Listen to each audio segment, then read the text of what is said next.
Здраве, секси мало, добро дојдовте во последната епизода од проектот Failed Feminism. Јас сум Милена во Постфризерски изданија, а денеска на гостина е Иларија Димулкова, која што е студентка на политички науки, а воедно е долгогодишен социоедукатор од ХЕРА.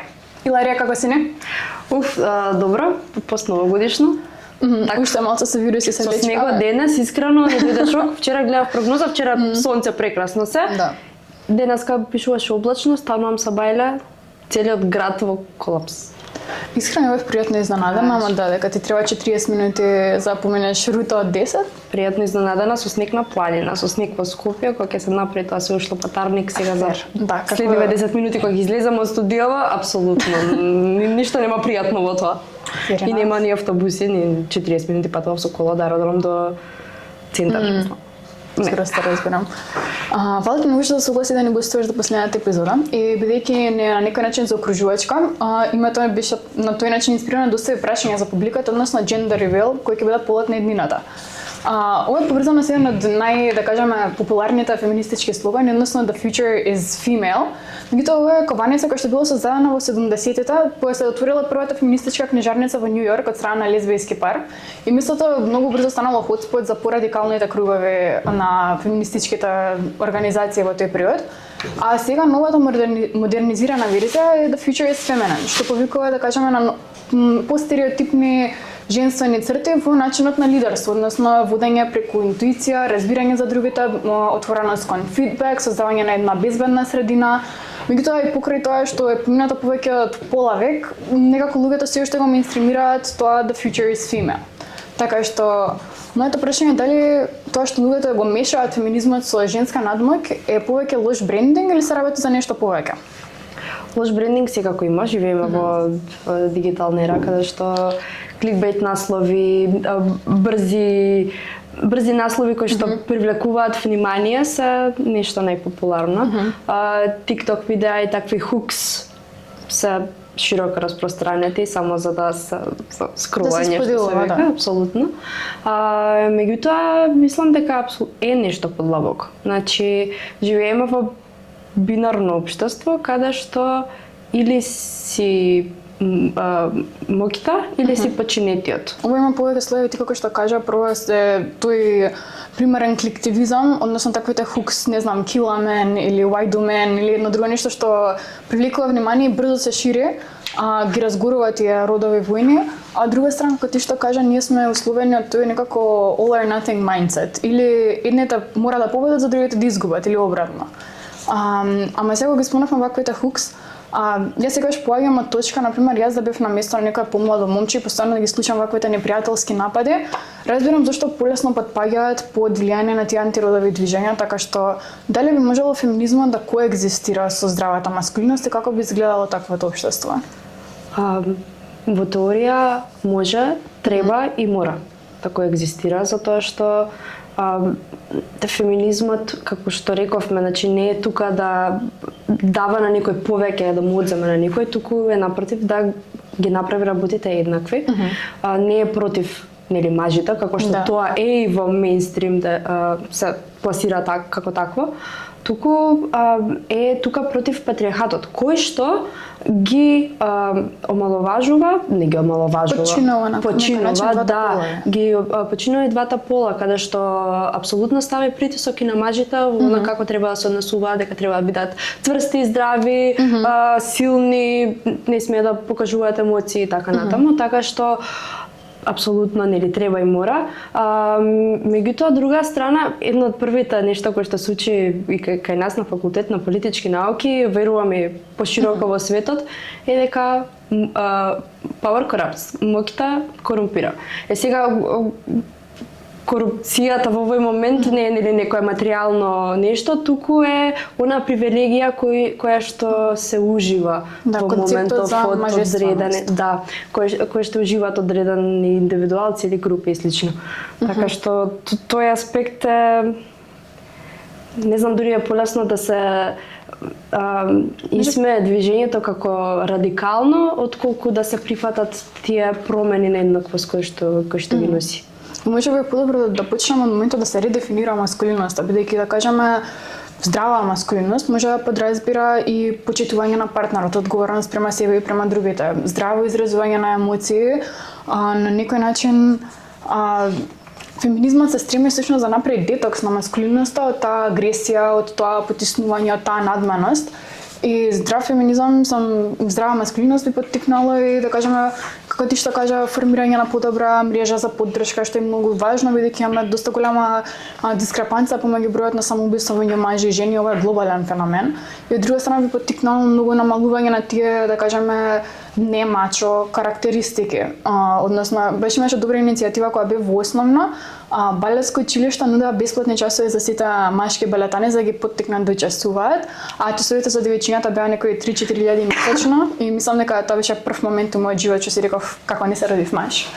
Па не знам и дали такви промоции се добри или носат кон позитивна промена, затоа што повторно околу темата според мене се формира некоја таква стигма, како не знам, подсвесно некако делува на сега вие како што антиродовите движења најчесто си зимаат за право така да го нели редефинираат, еве сега они ќе ги направат машките, пошто се балетани, сите да бидат, не знам, и така натаму во нивниот дискурс со давањето на вакви привилегии. Значи, мејнстримот на такви бесплатно за ова, па сега нешто слично на квотите, колку што има позитивни работи, нели има и негативни. Да, па добро, се во главна меч со две острица, ама верувам дека доколку здравата маскулиност коегзистира со феминизмот, би можеле да имаме многу по егалитарна распределба и на домашните обврски, на родовите улоги во рамки на семејството, така што на база на ова, како мислиш дека би се промениле, да кажеме, како би се променила економијата, доколку еве да кажеме не дојде до толку по егалитарна распределба на обврски, туку почна финансиски да се компензира емоционалниот труд на домакинките, мајчинството, неогователството. Како тоа би влијаело? Револуционерно. Мислам, че има време каде што таквиот труд никако не е платен, не влегува во никаква економија, всушност е, да речам, уште едно работно време. Значи, кога ти 8 часа, например, си работел и после тоа уште 8 часа дома треба да средиш, да испереш, нели било како, без разлика дали е маж или жена или кој да го прави тоа во домот. Така што сигурно револуционерно. Пример, има еден тренд на TikTok, мислам, не знам дали е тренд, ми излегуваат такви видеа, каде што жени снимаат кратко видео, како гледајме овие 2 минути додека јас чистам нешто средувам, за нели се монетизираат после тие views и лајкови споделувања и како би можела жената да се разведе од мажот. Значи да ги покрие трошоците кои што ќе следат за разводот и потоа да може на со своето дете, ако има деца, да обезбеди домување и слично, да може нели да се одржува, затоа што била мајка која што не работела, односно седела дома, ги чувала децата, работела домашни работи, била домаќинка и нема своја финансиска независност. Така што такви видеа се почесто ми излегуваат на TikTok, на Reels, на Instagram и слично. Тоа е позитивната страна на тие социјални медиуми и како ти што кажа, некоја финансиска компензација за целиот труд, затоа што како тоа е целосно работно време кој што жената го посветува, би овозможила на некој начин и поквалитетни врски, бидејќи на крајот нема да се заснуваат врските на меѓузависност, односно жената е зависна од супругот, туку она е финансиски независна и одбира да биде со тој партнер. И тој партнер одбира да остане со неа, така што би било и многу поздрава семејна заедница. А и друга страна да го поддржиме населението, потоа тие домаќинки ќе им треба да кажеме некој тип на пензија, како ќе се издржуваат натаму со еден пензиски фонд е многу проблематично. Меѓутоа, да кажем, ова беше по економско прашање, ама ти како студентка на политички науки, како ја доживуваш интеракцијата на феминизмот со моменталните владеачки структури? Односно, дали доживуваш дека прави некакви вистински промени или повеќе е абсорбирано од нив? Кај нас или во светот? Јас специфично кажаме кај нас. Не сме ни далеко ни од светот.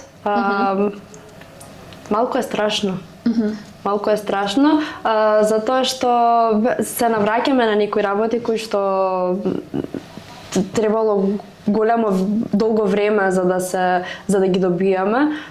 Си уште жени во светот немаат ни право на глас, ни да зборуваат, да се облекуваат како што сакаат, немаат пристап до абортус и зими кои што имале доста напредни закони и пракси. Сега тоа се враќа на некое, пак би го нарекла и примитивно ниво. Така што од тој аспект е малку страшно. Но социјалните мрежи, да речам, иако тоа е, нели, како беше плиток активизам, нели само, е начин да се потекне барем свеста. Дури нешто и прочитав дека во Иран со, нели, сегашните случувања дека таму Владачката партија. Да, ќе го тргнале хиџабот како задолжителен. Видов јас. Малку да се порадуваме, се надевам, не знам како ќе влија тоа на жените таму, ама Тоа мислам кај феминизмот. Доста е динамично периодот во однос на овие прашања. А во Македонија не можам да кажам дека сме лоши. Апсолутно, значи имаме еден од најлибералните закони за абортус, кој што е огромна предност. И сметам дека апсолутно има простор да се работи на тие теми. Политичка волја не знам колку има. Меѓутоа верувам дека би имало поддршка. И ти што кажам? Сакам да верувам дека би имало поддршка. Па затоа ваквиот подкаст, мислам, целиот ваков проект е на некој начин да ги мапираме слабите точки на нашето движење, за да можеме да го зацврстаме понатаму. И ти како што истакнува, Македонија имаме и доста прогрес, но имаме во видено еден од најлибералните закони за абортус, имаме доста мерки за заштита против дискриминација на работно место, имаме доста мерки во насока на заштита од родово базирано насилство и во, да кажеме, институционалните дискурси се почесто се користат свесно родово неутрални термини. Меѓутоа, од друга страна, и сама ти истакна дека ваквите политички структури или структури на моќ се доста резилиентни, но се направени се за да опстанат и многу често се случува ваквите движења да бидат само проголтани од нив, со тоа што ќе бидат претворени, да кажам, на некој начин во некои чек-листи што треба да ги имаме во институциите или во некои политички брендинг кампањи.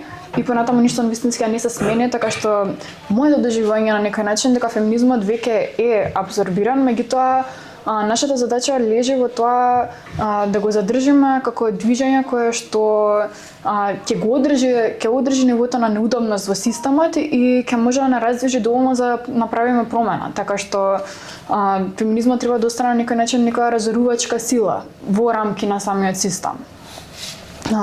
Понатаму, оваа година Хера Млади добивте награда за трн на годината и ти беше една од групата девојки кои што бевте вклучени во конкретниот проект. Навистина многу ми е мило за сите вас. И како долгогодишна активистка би сакала да прашам како феминизам сметаш дека им треба на новите генерации, не само тој што е естетичен на Инстаграм? Естетичниот феминизам на Инстаграм и на социјалните мрежи некако, барем моје видување, дека доаѓа од неинформираност, необразуваност, непознавањето на предса на целото движење како такво. Да, меѓутоа и на се оно околу нас, односно кои се нашите цели, што ни е потребно за да живееме убаво, достоинствено и слично. Така што да не бидат реклами на Инстаграм за кликови, туку да се зборува, но пред се и да се едуцираат и младите, и така и младите и понатаму ќе можат да влијаат и на оно претходно што го зборувавме, односно на владачкото мнозинство. Ќе знаат за кого гласаат, што бараат, што им е потребно и слично. Фантастично кажано. Без нека од различна перспектива, јас можеби како психолог го доживеав како движење што можеби ќе биде по-емоционално искрено, бидејќи моменталниот фокус на феминизмот секогаш било омоќување. Меѓутоа можеби е потребно движење кое што ќе ги адресира и моментите како економски опстанок, травма, болка, осаменост, брнаут, односно движење што ќе го отсликам автентично човечкото тело, не само нашиот политички идентитет, иако е тоа доста битно. Од друга страна, баш претходно спомнавме околу мажественост и феминизмот, односно сметам дека треба да биде некоја релацијско движење, односно дека нема тоа ние против нив, туку заедно дека градиме некаква промена и се бориме заеднички против систем кој што што во основа и двата пола на некој начин ги држи потиснати. И на крајот би рекла дека потребно е движење што би го ја уважило комплексноста на целата ситуација, бидејќи жените сме и ранливи и силни, мажите се и како ти што кажа, И ранливи и силни. И они се и ранливи и силни, они се и привилегирани, но и потиснати. На крајот од денот нашето општество баш сега заклучивме дека да, и се менува, но некако пак сме заглавени. Се навраќаме на некои работи, како што споменав, дали се навраќаме, дали сме заглавени, тоа е многу добро прашање, затоа што кај нас па и не стигнало да зборуваме за оние теми на третиот бран на феминизмот. Некои теоретичари велат дури и за зборуваат за четврт бран на феминизам. Ние сме некаде заглавени во вториот, го скокламе третиот, одиме на четвртиот, со тие цитати на self-love и how to get your man to hooks, и не знам, дури гледам и апликации, и квизови, и тренинзи, и не знам, во стил на конференции и такви работи. Различна е ситуацијата во Македонија глобално и мислам дека од кога заклучивме дека кај нас може да биде малце покритично, може да истакнеме дека 2025 ја затворивме со бронза, односно Македонија беше трета меѓу сите европски земји за број на фемициди по милион жители. Така што во светло на оние скорешни протести што ги имавме на овие теми, како сметаш дека би требало да го пренасочиме движењето од она основен момент на подигање свест кон некои вистински мерливи промени? Ние протестираме, постојано протестираме и некако чудно на секој протест има се повеќе, ама се помалку. И се помалку, ама се повеќе луѓе. Така што не знам дали сме имале реално конкретни промени од некој протест што до сега сме го имале. Да, имало пресуди, ама имало пресуди врз база на она што веќе го имаме, а немало нешто ново, некој пример нов закон да произлезе од тоа. Повеќе да ги користиме механизмите кои што ни се достапни, да предложиме промена на закон, да лесно е да се каже пријави, лесно е да закачиш постери, да кажеш кога нешто ти се случува ти треба да пријавиш, пример за родово базирано насилство. Треба да, не знам, да ја поддржиш твојата комшивка. Значи, тие работи многу лесно се кажуваат, ама кога ќе дојде моментот вистински да се спроведат или кога учителката во школа ќе каже па да, они се мачки, сега нив хормоните им работат, па затоа ве закачаат. Значи тоа треба поголема структурна, апсолутно. И за таквите работи за сега нема санкции. Пример за наставничките, ама е нешто што мора да се адресира. Јас лично сега да можам би вовела санкции за таквите работи, затоа што потоа ти како наставник го кажуваш дека и на е прифатливо дека тоа така е. Хормоните ни им работат. Пример за родово базирано насилство, а не па за другите работи кои што функционираат, така што Тоа, мислам дека подигнување на свеста е почетна точка, не е крајна цел. Така што ние преку нашето движење, ти како што кажа, може да предложиме промена на закон, промена на полиса, ама баш да туркаме, да се одвојат конкретни средства, буџет, да се направи стратегија за имплементација, стратегија за мониторинг, долгорочно се набљудуваат и се собираат редовно податоци за родово базирано насилство, за јас за оплатите, да имаме повеќе увид во нашите едукацијски програми и наставниот кадар, односно да има поголема соработка помеѓу граѓаните, граѓанскиот сектор, владата и едукативните установи. И мислам дека еден клучен момент што кај нас фали е институционална меморија, односно од кога ќе заврши тој проект, да не остане на чек-листи, туку да вистина се одржат промените кои што ние сме ги испуширале. Апсолутно, и нешто многу во спомена е буџет. Буџетот во последно време се крати на вакви работи, значи почнувајќи од редовни прегледи на поврзани со женското и машкото здравје. Се крати буџетот основно, не па да вложуваме повеќе и за едукација и за достапност, на пример, на модерни контрацептивни средства и така натаму. Само едноставно не е на приоритетна листа, за жал. Таквиот буџет. И ова е некако глобален тренд и жал ми е што на некој начин го завршуваме мабетов на не толку позитивна точка. Добро, не завршуваме толку негативно, главно е било да видиме каде грешиме, односно што правиме за оние мали и големи битки кои што сме успеале да ги извојуваме, да ни се вратат повторно да треба да ги војуваме. Така што Да, фала ти многу, беше едно добро прашање за рефлексија, каде ние грешиме, бидејќи феминизмот и еднаквоста потекнува од нас, од нашите први мали чекори, како што ти истакна поддршка на соседката, пријавување, каде во нашите секојдневни животи ние би можеле да допринесеме и да се пренесе таа порака дека најнапред феминизмот не значи женска надмоќ, туку едноставно поегалитарна распределба на моќта. И ние не се залагаме да се уништи концептот на мажественост, туку едноставно да се направи негов детокс за да може да коегзистираме сите заедно во едно поздраво општество кое што не врши потиснување на сите заедно. Понатаму феминизмот мора да се задржи својата разорувачка моќ за да продолжи да пошира и да остава простор за ние да направиме потребни промени и на крајот подигнувањето на свеста која што сега дискутиравме само почетна точка, а понатаму потребно е многу по-конкретни промени за тоа да опстои во нашето општество. Така што Иларија, фала ти многу што ни ја заокружи третата сезона од рамки на проектот Failed Feminism и тоа е од нас. Секси мало, се гледаме наредната сезона. Чао!